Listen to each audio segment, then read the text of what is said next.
Welcome to the Lexington Public Library's Tales from the Kentucky Room podcast, where we discuss everything Lexington and Fayette County history. I'm Mariam, and in each episode of this podcast, we will feature a guest that will share a piece of local history. So thank you for tuning in and enjoy.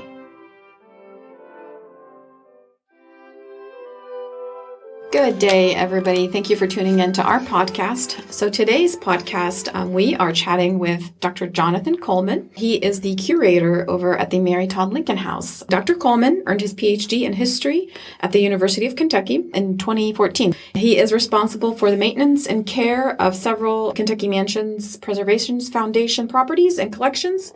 He joined the staff at the Mary Todd Lincoln House part-time in 2009. He became the full-time curator in 2016. So welcome, Dr. Coleman. Thank you for having me. Thank you. So Mary Todd Lincoln, as the curator of the house, what do you want to share with as people come visit the house? Oh, that's a big question. What do I want to share?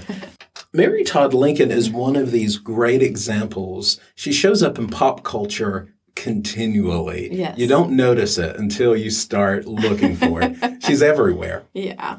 Much like her husband. Oh, yeah. So what was her? And her perception is always negative. You know, she's crazy. She's a shrew. Yeah. She's an albatross around the neck of Lincoln. It's not a Not coincidence that a recently curated exhibit called her the First Lady of Controversy. Wow. And what makes that such a great thing for us, it makes for a great story. It's a lot more complicated. It's a lot more complex than what people realize. Okay.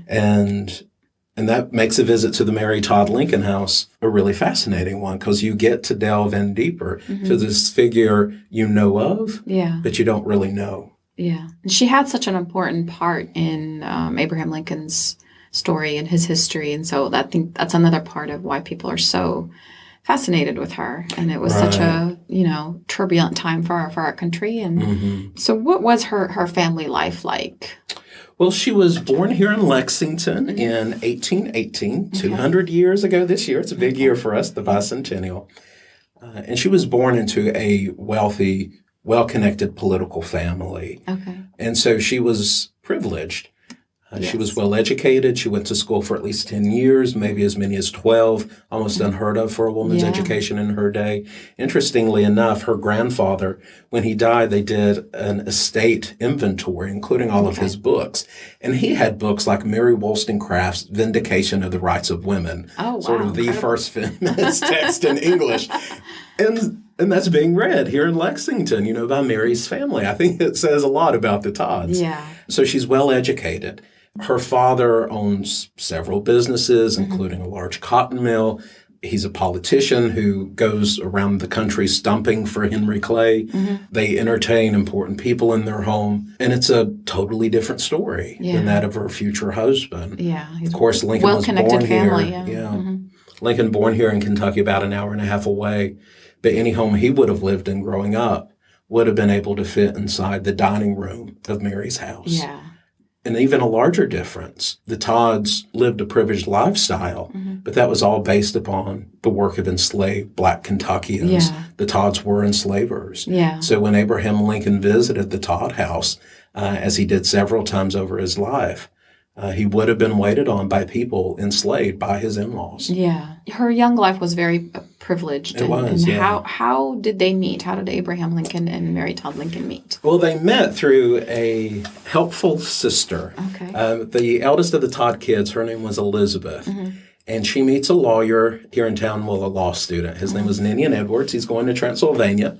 They get married, and then they move to Springfield, Illinois. Okay. Ninian's father had been the governor of Illinois. Okay. So Elizabeth sets up her household there in Springfield. She gets lonely, apparently, and she calls for Francis, that's the next Todd girl, to come up and visit. Francis meets a doctor. She marries him. She settles in Springfield. Elizabeth's guest room is empty. She calls for Mary. And Mary goes up to visit in the summer of 1839. Yeah. They apparently met at a dance in Springfield. Mary later recalled that Lincoln's first words to her were, "Miss Todd, I would like to dance with you in the worst way." Oh. And Mary said that's what he did. Apparently, she did not find him to be a very good dancer. And so they're married there in the home of Elizabeth in Springfield. And after they move out, Elizabeth calls for Anne, the next Todd girl. Oh, goodness. So Elizabeth was quite the matchmaker. Yeah. Yeah, that's a way to do it. There was no social media. Exactly. Elizabeth was marrying off her sisters one by one. That's how it was done back then. That's how it was done. So what was married life like for Mary and Abraham Lincoln? That would have been quite a change Yeah. for Mary. So she's coming, the daughter, right, of a prominent businessman and politician to the life of a middle-class lawyer. Yeah. So who is often gone on the circuit. Yeah. So she's running the household by herself to the point, she's doing the cooking. She's probably doing a lot of the cleaning, the laundry. We know she's doing the sewing. So no servants around, or she would have had slaves servants. Yeah. We know that she had usually a housemaid. Okay. But certainly not what she would have experienced growing up in Lexington. Not what she was used to growing up. Yeah, and she would have literally ran the household because Lincoln was gone so much during their married life. Yeah. During Abraham Lincoln's presidential run and during the presidency, what was her life like during that? How did she react to being the first lady, and was she able to shoulder the responsibilities and all that? It was, of course, a lot of responsibility for anyone who's held that position, but no one's held it in a period like Abraham and Mary have. So she comes in. She's not well accepted in Washington society when she gets there. Yeah. Of course, part of this is politics. Of course. Washington society is dominated by slave-holding women. They're not happy to see the Lincolns coming. Even those who would have been their political friends didn't know what to expect of Mary Lincoln. Yeah. Her husband has campaigned as the rail splitter, born in a log cabin. They expect Mary to be of sort of a similar background. And of course it wasn't, and Mary's offended by this. Yes. The fact that she's sort of considered as a Western rustic. When she was, better educated, spoke fluent French with a Parisian accent, things that women in Washington couldn't do themselves. So they had misconceptions about her. They did. And Mary was not someone to hide when she was offended. Very outspoken. She let people know, Yeah. which is not always the best trait in a first lady. Yeah. She decides to redecorate the White House almost immediately after she moves in. Okay. Congress had given her $20,000 for this. That's a good chunk of change back then. Supposed to last her 4 years. She goes through it in 6 months. Oh, She's my criticized for this. But of course, she has much larger problems. The Civil War begins immediately when they move in. Mary is part of a big family. She sees over half of her siblings side with the Confederacy, openly so. Yeah. Mary will have 4 brothers who fight during the war. Okay. All 4 of them fight for the South. In fact, 2 of them were killed fighting for the Confederacy. Okay.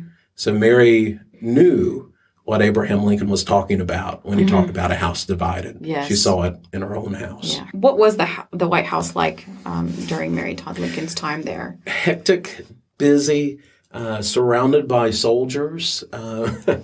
You could simply walk through the front door. Famously, it didn't lock. Lincoln reportedly found strangers twice in his own dressing room. Oh, goodness.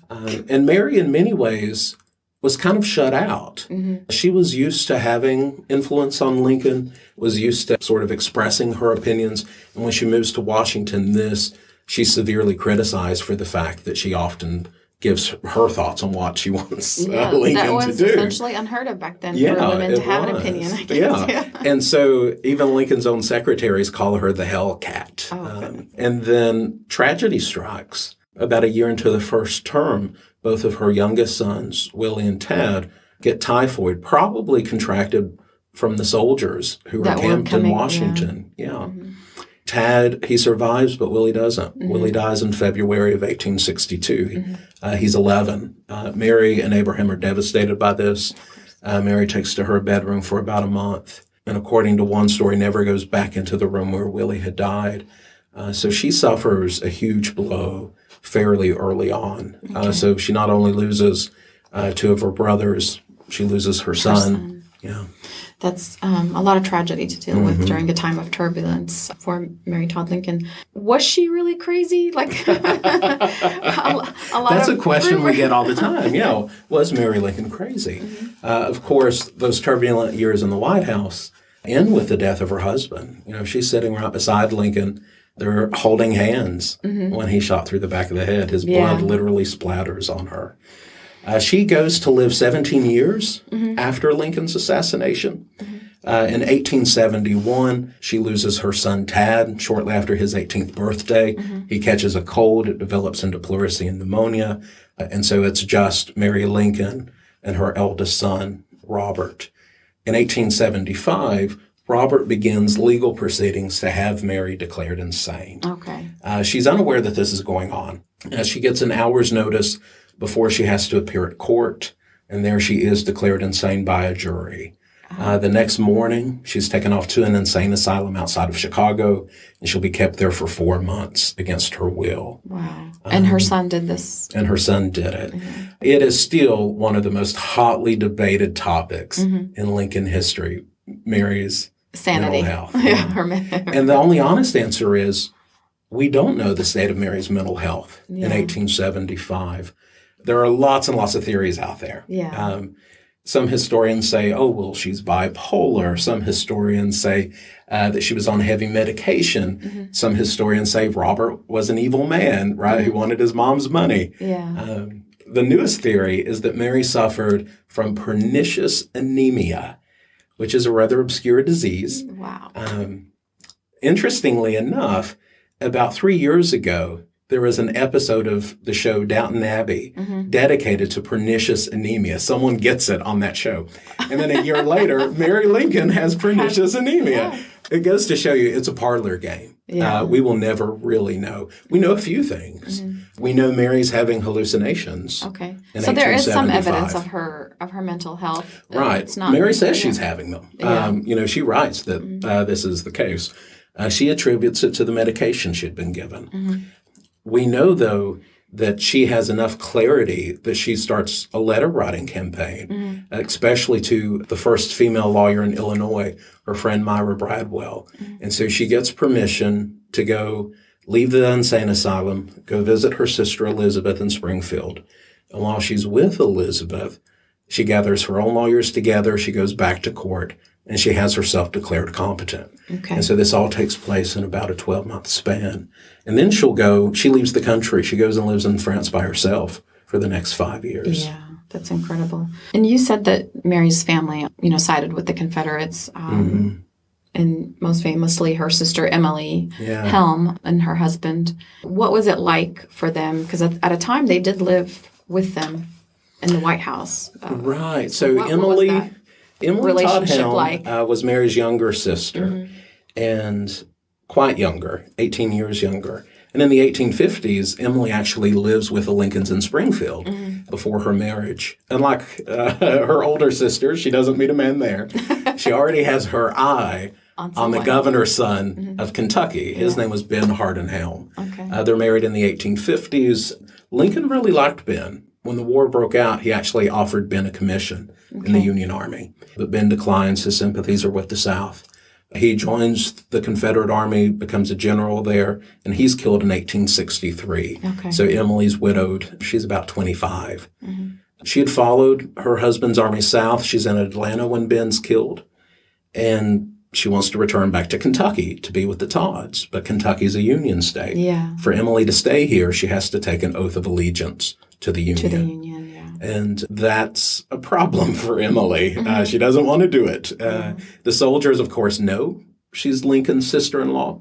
They telegraph the White House, and Lincoln responds with one sentence, "Send Emily to me." So Emily goes to the White House in December of 1863. The Lincolns are happy to see her. They had always been close to Emily, but they are the only people in Washington happy to see Emily. She is a political problem, to say the least. And it shows you just how closely divided the nation was. So it's the Lincoln White House. It's the depths of the Civil War, and you have a Confederate general's widow living there. Unusual times. Very unusual. Very unusual. So what happened after the Civil War was over? With Emily? With Emily. Emily, she outlives everybody. She's 100 or so when she dies. She dies in 1930. And so she has a huge impact on the way we remember not only the Civil War in the United States, but also the Lincolns. In fact, her daughter, Kate Helm, will write the first biography of Mary Lincoln. So a lot of the things we know about the Lincolns' private lives come from Emily. And in fact, there was a woman at the museum, a long-term board member named Mary Genevieve, who knew Emily. She was 16 when Emily died. In fact, she was at Emily's funeral. And she was at the museum until 2000. Mm-hmm. So you could go there and meet someone who knew Mary Lincoln's sister. That's incredible. It really shows how close we are to that history. Yeah. It may seem forever ago, but really it's not. No, yeah. It's not too long ago. So what would you consider one of the biggest misconceptions about Mary Lincoln? I think probably the insanity one. Mm-hmm. The assumption is always, she was just crazy. Yeah. Like it's a done and done fact. But in reality, it's way more complicated than that. Yeah. We really don't know much at all about what's going on in 1875 and what persuades her son, to go with such drastic actions as to, actually put her on trial. Yeah. So that's probably one of the biggest ones. I think the other one has to do with her body. Okay. She's often perceived as being fat. And it's always, in fact, there's a whole Geico commercial about it. And we have one of her bodices at the Mary Todd Lincoln House. She was tiny. She was so small. It's all those layers of clothes. It's all those layers of clothing. And so there's a whole lot of conversation that revolves around Mary Lincoln and her body that I think is closely tied to greater perceptions of her as a shrew, right, as someone that Abraham Lincoln had to suffer through. So there's a lot of interesting gendered conversations that go on with the way that we remember Mary Lincoln. Wow. What role did Lexington play in Mary Lincoln's life? Lexington plays a big role. It connects her to a lot of important people. Of course, when Mary's growing up here, Lexington is the Athens of the West. Lots of educational opportunities. This is true in the Todd family. Mary grows up with several cousins who are sent here in order to go to school in Lexington. And of course, Mary's family takes advantage of that too. She is well educated. She attends Ward Academy right downtown. And then as a teenager, she goes to Mantell's, which was a school across from the Henry Clay estate. Okay. Of course, the leader of the Whig Party, one of the two national political parties, lives here, Henry Clay. Yes. Mary would have known her from the time she was a little girl. In fact, when they visit here in 1847, Mary and Abraham, Lincoln almost certainly would have been able to hear Henry Clay's famous market speech during his visit. So Lexington allows Mary these connections, this education that Abraham Lincoln really couldn't access when he was younger. So as a curator for the Mary Todd Lincoln House, what's your favorite artifact? We have some great artifacts, but of course I'm biased. Yes. We have a wonderful portrait of Mary Lincoln painted in 1864 from life, which is, a hidden treasure. We have her hot chocolate pot, which she bought from Tiffany's in 1870. So she may have been in mourning, but she still did her shopping. This is shopping therapy, retail therapy. Exactly. Yeah. Mary Lincoln believed in that. But to be honest, and this is something I don't tell everyone, to be honest, my favorite artifact, it's never on display. We have a pair of her bloomers. We have Mary Lincoln's underwear. And that is when you know you've made it, is when your underwear is kept in archival storage at a museum. Okay. I'm sure she would be absolutely appalled to know that someone has saved a pair of her underwear for posterity's sake. Oh, my goodness. How would the Todds have felt about their home becoming a disorderly house? Yes, very famously. Sometime in the mid-1870s, the home where Mary had grown up, which is now the museum, becomes a brothel. It's ran by Madam Jenny Hill. And Christmas Eve, as the story goes, of 1879, a young Belle Breezing begins her career there. Yeah. We don't know what the Todds thought. There would have been Todds around who would have seen it happening. Sure, yes. Emily, of course, was still here. And Mary probably would have known it. Mary does return to central Kentucky in the mid-1870s. So if she decided to go check out her old home place, she would have been rather shocked to find Jenny Hill and Belle Breezing there instead. It's a great example of how history can just layer and layer and layer upon itself, right? Here you have this very famous first lady who grows up there, and then later a very famous madam who starts her career in the same house. Lexington does have a very colorful history. It does. Yes. Can you tell us a little bit more about the events that are going on at the Mary Todd Lincoln House? Sure. It's as the bicentennial year progresses, it's a busy one for us. Sure. So we have all kinds of things. Basically, every month we have a special event that's coming up. So in April, for example, we have our Death Mourning and Ms. Lincoln tour. In a commemoration of Lincoln's assassination, where we look at the tragedies, Mary's responses to them in depth. In May, we have a flower bouquet building workshop. Mary loved flowers, often wore them in her hair and on her dresses. In October, we have our House Divided Cemetery tour, where we take guests through the cemetery and we talk about the deep, divisive nature of the Civil War in Lexington and how it even plays out with those folks now buried in the cemetery. Our big event for the bicentennial will be on November 2nd, the Mary Lincoln Bicentennial Symposium. And that's in conjunction with the University of Kentucky. And it will be a day-long event. We're bringing in scholars from around the nation, the leading Mary Lincoln historians, to give them a day really to talk to each other and to talk to the public about Mary Lincoln in the context of our own time. So they're going to look at things like race. They're going to look at things like gender, social class. And we're excited about what new avenues, what new conversations can come out of that symposium. And that will be free. It'll be day long, held at the University of Kentucky once again on November the 2nd. That sounds very interesting. Very interesting.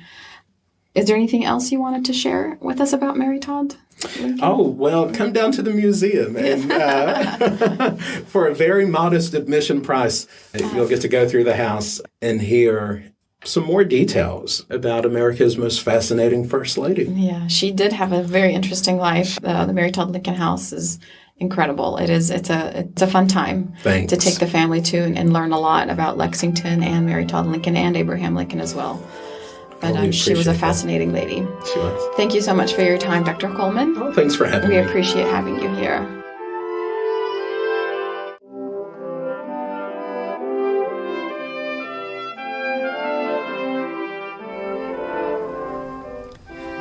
Thanks for listening to Tales from the Kentucky Room, a podcast brought to you by the Central Library's Kentucky Room staff at the Lexington Public Library.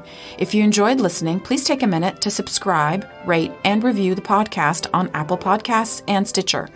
If you have any questions about local history or genealogy research, you can visit us in the Kentucky Room to use our collection and newspaper microfilm, or you can email us at elibrarian@lexpublib.org.